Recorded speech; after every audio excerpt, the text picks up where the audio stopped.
What is going on, guys? How you guys doing today? Howdy. What's up? What's up? Yo, what's up? Everybody, if you're watching today and you're wondering, what am I watching? Why do I need to be watching? What we're going to be going over today is how to drive for dollars and be successful. Now, if you've never done a deal driving for dollars and wholesaling, telling you it's a great strategy that we're going to break down. We got Shaun Young, we got Jarrod Frankum and me. We're going to break down how deals that we've done. Shaun's done a lot of research today for you guys to show you guys how to do it the right way. So before we dive in, let's introduce ourselves. My name is Nathan Payne. I've been wholesaling for about 7 years now, done hundreds of deals, and I like coming to you guys to show you guys how to do deals. That's why I'm here. Jarrod, how about you go? Yeah, I started wholesaling in 2019. I'm Jarrod Frankum, and this business has absolutely changed my life, and I want to pay it forward. Man, I love it. That was beautiful. Indeed. How do you follow that one? Hey guys, I'm Shaun Young. I'm here in Atlanta, Georgia. Been in the business now a little over 10 years. Done hundreds of wholesale transactions, creative deals. I now own and operate a virtual assistant company that helps people do the exact same thing and mimic my success. I love it. Well, guys, let's dive right in. This topic is juicy. It's a good one because I know I've done a lot of driving for dollar deals. I know Shaun and Jarrod has. But how about Jarrod? How about you take the lead on this one? Tell everybody that's watching this what is driving for dollars, especially if they don't have any idea. Yeah, so driving for dollars is where you get in your car or your skateboard. We can talk about that in a little bit, but you look for beat up properties, stuff that needs some love, something that's a little bit different than the average house, and you make a list of all these beat up houses and you start marketing to them. And it's a phenomenal list because we know there's 4 pillars of pre-qualification, right? There's the timeline, there's whatever's the motivating factor, why they need to sell, there's condition, and there's price. And the beautiful thing about driving for dollars is one of these 4 pillars of pre-qualification is already confirmed. We know that there's a condition challenge. So there is some reason why. And what I love about driving for dollars is the outside of the property in general, the condition on the outside is a reflection, a delayed reflection of what's going on the inside. So if you see things like trash, overgrown, falling down gutters or busted windows or something, that is just an indicator of what's been going on the inside for much longer, because our human activity is on the inside of the home much more than is on the exterior. So in many cases, not every time, of course, but in many cases, we'll see these properties and they're an absolute glowing beacon of this property needs some love. There's a story here, and let's uncover it. I like to write down a little bit what you're saying so people can kind of take notes and stuff. But you said, what are some things to look for? Because you said condition. So let me write down what to look for. So what do you got? Okay. Yeah. So busted windows or boarded up windows. Okay. Tall grass. Piled up newspapers or overflowing mailbox. There could be cars or vehicles or car parts or tires in the yard or on the side of the house. Aging or a roof that's missing shingles if you've got a composite roof, or a dented or beat up metal roof or whatever roof it is in your part of the country. Right. In Texas, this is a tip about Texas. I don't know if it's that way across the country, but there's a green slip that they'll hang in the mailbox to show that the property's vacant. And so if you see that as you're driving, you realize, oh, this house is vacant. There's something here. Why would a home be vacant? There could be falling down gutters. There can be peeling paint. Yep. There can be just homes that look tired, like they were built 50 years ago and never looked after again. Not they could have the grass mowed, they could be taken care of, but the home just looks exhausted and in need of a makeover. Yes, sir. Right. What about you, Shaun? You got anything else? Those are all great distress signals. 100%. When you go out there to look for those signs of distress, Jarrod made a great point. However, I want to back up one step right before that. Make sure that you guys plan a route. Plan your route, understand where you want to go, and sort of map it out. Even if you don't have any tools, there are tools like DealMachine PropStream that you can use that'll track your driving route. But if you don't have that, just try to use a map of some sort and plan it so that you're not all over the place, not knowing where you've been. That'll definitely help you when you're out there looking for all those signs of distress. Huge. That is huge. Yeah, you don't want to. I've done this when I was new. I would drive neighborhoods. I'll be like, I think I've been here before. I can't remember. Indeed. Do you guys ever did you guys drive for dollars a lot, like personally, or did you get other people to do it for you? I did both. Yeah, I did both. Dude. And I think that driving for dollars, it's super encouraging for like our listeners out here, especially if you're just getting started or with the low budget. That's the easiest way to take control of your own destiny. Like Jarrod mentioned on a previous episode, I mean, he got on his skateboard. I mean, if you got to get on a bike, it's just about going out there and putting eyes on distressed properties that other people just aren't able to see, or they might not show up on these fancy lists that, we all pay for.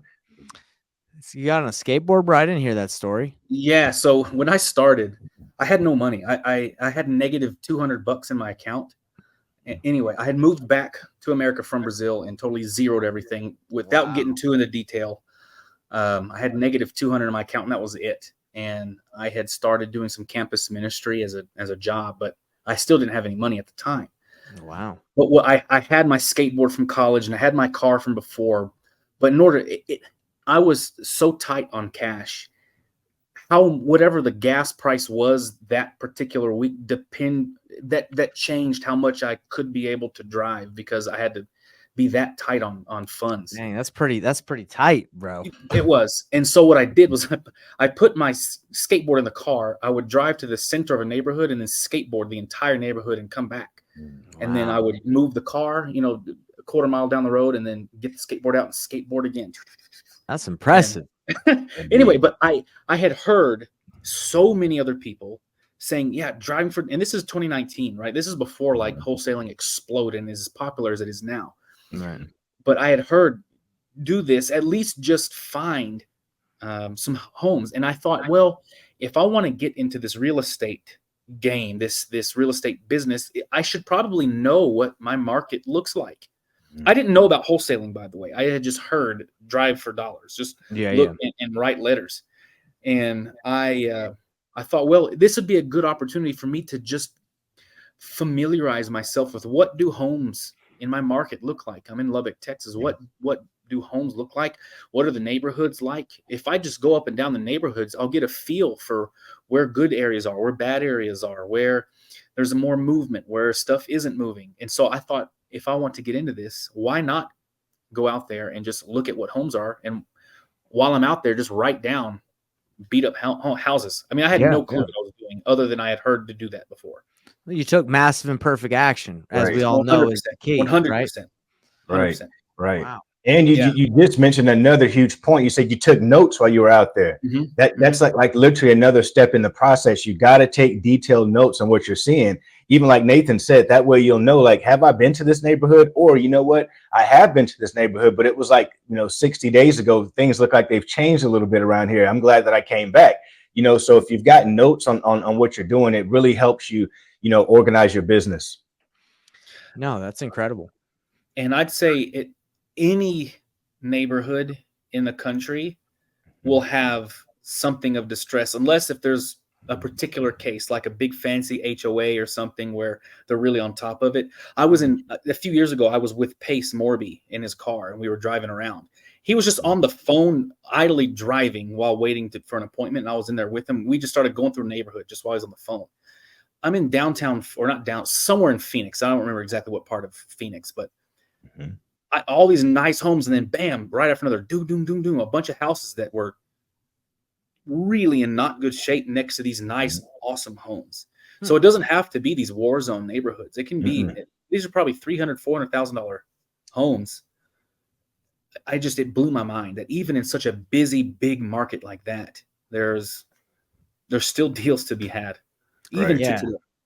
It's interesting. I think there's different parts of the United States as well on like how weather affects homes and how bad homes can get. Because I know in Florida, it gets hit a lot by the elements, in Texas as well. where homes can get a lot more, I would say, stressed on the exterior. Like where I live in Utah, it's not that bad. Like homes don't get hit by like foundation issues that bad, or like the weather's not too crazy. But I know, I would say again, Florida, Texas, a lot in the South. I don't know if you guys, if you agree. I know you guys live there, but I feel like the weather really can destroy some properties out there. 100%. 100%. That's cool. That's cool. My biggest deals, by the way, to this day, my biggest wholesale fees were from fire damage. Really? And I found, fire damage. I found houses that had caught fire, and I don't know why, that maybe the fire department, they took the garage door down and boarded up the whole garage. And that was just a weird thing. And I happened to be driving by a week or two, or I don't remember how long, a month maybe, after the fire had taken place. And Jared just gave you guys a gym right there, guys.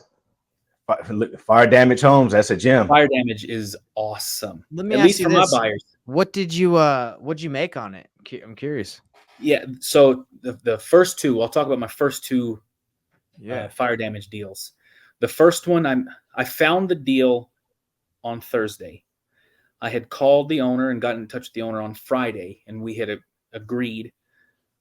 And over the weekend, my title company was able to close it, and on Monday I picked up a check for $25,000 on my first day. I mean, that's kind of a not an everyday scenario, but that's totally possible. That was my second deal ever. Yeah, you're losing your mind at this point. Yeah, I thought I was God's greatest gift to real estate. Exactly. That's how we all feel in those first couple. We're like, man, what have I been doing with my whole life? I should have been doing this since birth, since I could walk and talk. Yeah. And then a month or two later, I made $47K in a very similar scenario. The seller just was done with it. Hey, here's why.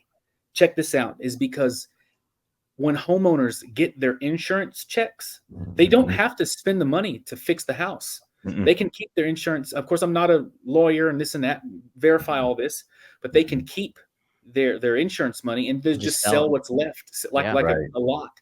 Right. But we were able to fix it and get it inspected and up to code. And anyway, made $47,000 just reselling a burnt house. Let's ring the bell for that one. It blew my freaking mind. I mean, and this was in 2019, and to that point, I had never had more than $2,000 to my name ever.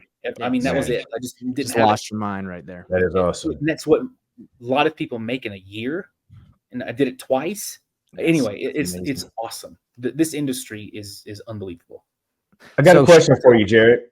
I got a question for you. You said that, you call the guy. That's super important, I'm sure, for our listeners out here. They're like, okay, now that I've driven around, I've got a bunch of houses and addresses. What do you skip place? Of course, just should be the next data. I think you're breaking up on. I don't know if that was just on my Shaun, end. Yeah, I didn't hear you, Shaun. Can you say it again? Oh man, I'm so sorry. I was asking. I know that you just mentioned that you did that deal, and then the next day you called the gentleman. I'm sure our audience would love to hear, how did you actually find that person's phone number, and what is the process that we go through after we go out and drive for dollars and get this data? What do we do next to be able to find these owners? Okay, I'll tell you what I did. Both of these were not typical cases. The first house, I went to the website truepeoplesearch.com. There you go, brother. I love it. I couldn't find the owner, by the way. All the phone numbers it had for him were wrong. But I looked at possible relatives and called what I figured would be his brother. I got a hold of the brother, who then gave me the actual contact to the homeowner. Nice. That's what you got to do sometimes, man. Right, man. There is no written rule to our business. You have to be creative. You got to really do what it takes for each situation. And do what most people won't. Right. So the second one that I made 47 on, I had tried True People Search. I had tried looking for relatives. I had tried skip tracing, which is where you plug in use a service, you plug in the address and their name, and it'll pop out some phone numbers and mailing addresses. No luck. I went on Facebook and found someone with this name that matched and just sent them a message. Like, hey, I'm totally random. This is wild. I'm not crazy, but would you happen to be related to this property? And they responded, And they said, Jarrod, actually, we've had like 13 people come out to look at this house and wanted to sell it, but we were kind of up in the air what we wanted to do. But now we're ready to make a decision. And so since you're here, we'll go ahead and sell it to you.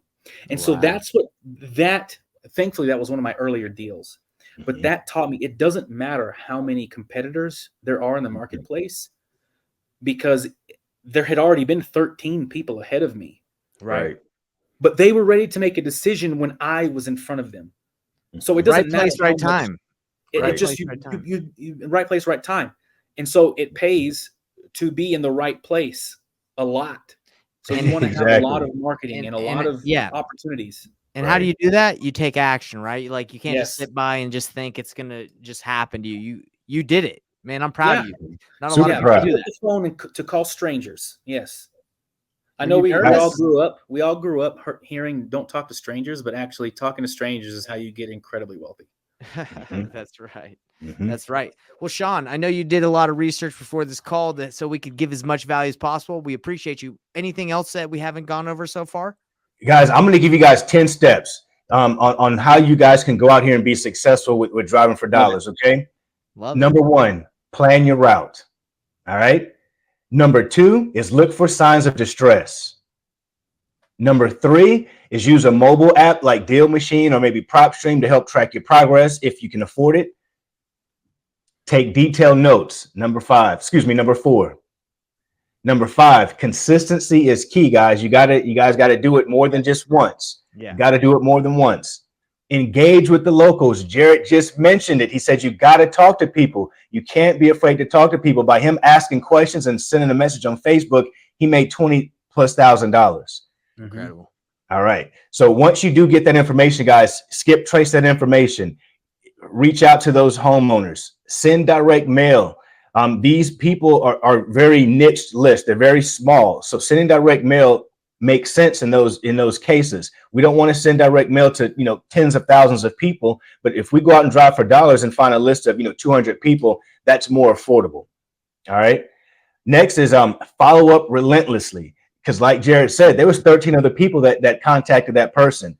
But it's a numbers game, and you have to be willing to take action so that you can be at the right place at the right time. Some people call that luck, but us guys know that it's preparation. It's preparation meeting opportunity. Jarrod was prepared. It was an opportunity, and they came together. And last but not least, guys, we got 2 more. Track your results and stay safe while you're out there doing it, guys. Be aware of your surroundings. If you're in bad neighborhoods, be aware of that. Maybe put a little vest or something if you're going to walk around. Just be very careful when you're out there, especially you ladies out there. Be very careful when you're out there driving for dollars. Seatbelts, everybody. Guys, I know with driving, you got to pay attention because, after a couple turns, your neck starts hurting. It isn't easy. Okay. Right. I've done it, and it is exhausting. But yeah, so stay safe out there. Jarrod, you got anything you want to say? Yeah, and I'll say this is even for beyond beginners. This is for beginners and people who've been in the business a while. I think in any industry, with any career, with any job, you tend to get some burnout and think, is this the best? You just have some thoughts of wanting to be more efficient. Is this the best? Is this what I'm doing? Do I want to do something else other than wholesale? I'll tell you this. Every time I've ever gone out to drive and just spent a few hours and I see so many beat up homes or stuff that needs love, it reignites the why within my being of why I'm doing this. There is so much opportunity. It is not saturated and tapped out, and there's no, there's no more opportunity. No, it's flooded every single time I've ever gone out. And I've driven for dollars here in Texas and in Phoenix and in North Carolina and Charlotte. Just personally, that's where I've lived before, and every single time it reignites the fire within me to really get out there and be active. Yeah, and then what results is close deals. Yeah, man, it's honestly interesting to see how many distress homes that are out there. It's expensive to upkeep stuff. That's just how it is, and the weather, the elements. That's what happens. Well, guys, I think we've done pretty good at answering the question how to drive for dollars and be successful. You guys have I've been inspired by you, Jarrod and Shaun. You guys have helped me and want to get out there and get in my car right now. Let's go, man. Let's go. And one more tip, guys. If you're asking yourself, well, how many houses should I look at? try to get at least 200. That it's easy. You said 200. Trust me, guys. In a few hours, you're going to see so many properties. So challenge yourself to get at least 200 before you expect results. You'll definitely get results before that. Y'all won't say you'll definitely get anything, but you'll definitely have the opportunity with each one that you pick up. Cool. Well, guys, this has been fun, and I guess for if you guys have watched this live, please like, subscribe, and hit the bell icon. And if you're watching this later, do the same. We love to give you guys this information, and we'll see you guys next week. See ya. See you next week.